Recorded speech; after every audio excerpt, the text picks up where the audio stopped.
you're very vocal about the sector. Tell us a little bit about the kind of the values that you've brought into Home Group and how you've created that. Well, I think the vocal bit is not gobby. I'm sure people do feel I am a bit gobby, but it's driven by caring passionately about what we do. Because I believe what we do changes the world. You know, it makes the world a better place. It's why we're here on Earth. And actually, caring is the first of the values that we have. So we've kind of identified 4 values that are what we want Home Group. And this was something we worked with the entire organisation. It was about 5 or 6 years ago. And we started it off by saying, what are the current values of Home Group? And what actually would you like the values of Home Group to be? And it was quite tough, actually, some of the stuff you got back. In terms of the current values, and it really gave a real kind of impetus to make those changes. So we ended up with 4 values. So caring, as I say, is 1. Energized, you know, having that sort of get up and go and get stuff done. Commercial, not in an avaristic sense, but understanding that you can't deliver a brilliant service if you've got no money.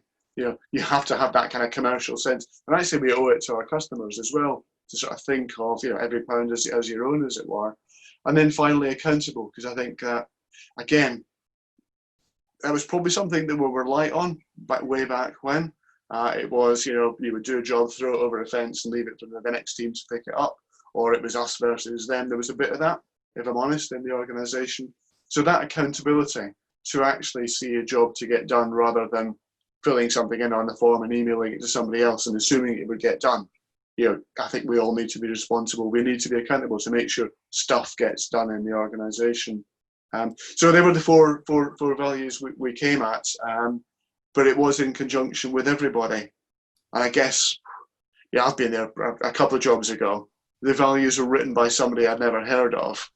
I do remember, I'll not mention the organisation itself, but they were even in different tents. They weren't even in English.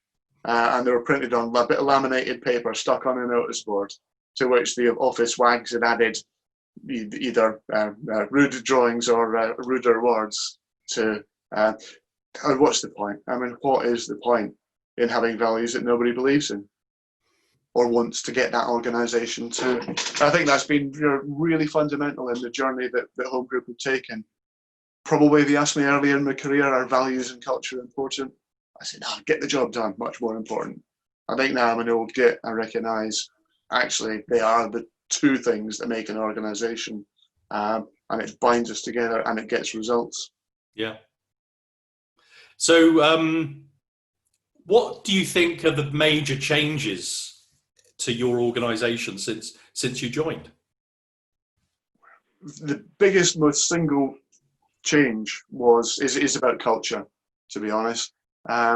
It was, I remember walking into the organisation on day 1, you know, as you do, suit and tie and stuff, which I mean, I'm really well dressed for this interview. You said I either do, you know, kind of shirt and tie sort of thing, or dressed for B&Q on the way to the skip kind of thing, and I prefer the latter by far.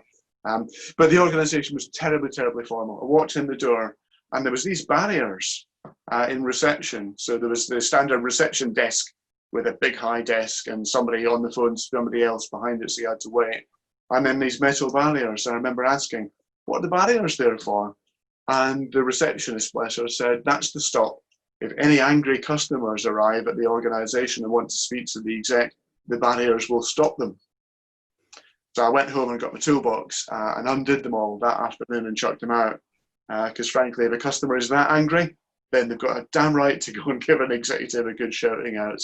And I think that was the kind of the signalling that the culture wasn't wrong. We spent an awful lot of time working with people right across the whole organisation, whether it's the executive team, the board, all took part in the thing that we call living our values. So identifying those values, how do you actually live them? How do you understand the impact of your own personal character on working within a team, driving that culture forward? And that's been really, really important, I think really essential. And it has a business output as well. There's a good business case. I think we're now able to attract really good people to the organisation. We don't lose people so quickly to other organisations. We retain them much longer. And then things like COVID come along, and people just got on with it. They just got on with it. They knew what to do. There was no kind of mumping or moaning or any of that kind of stuff. People just got on with it. They really, really cared about, you know, their team, their customers, but the whole organization to get a good job done. And it was, you know, 10 years on, you think, that works, that culture stuff, that works. And it did.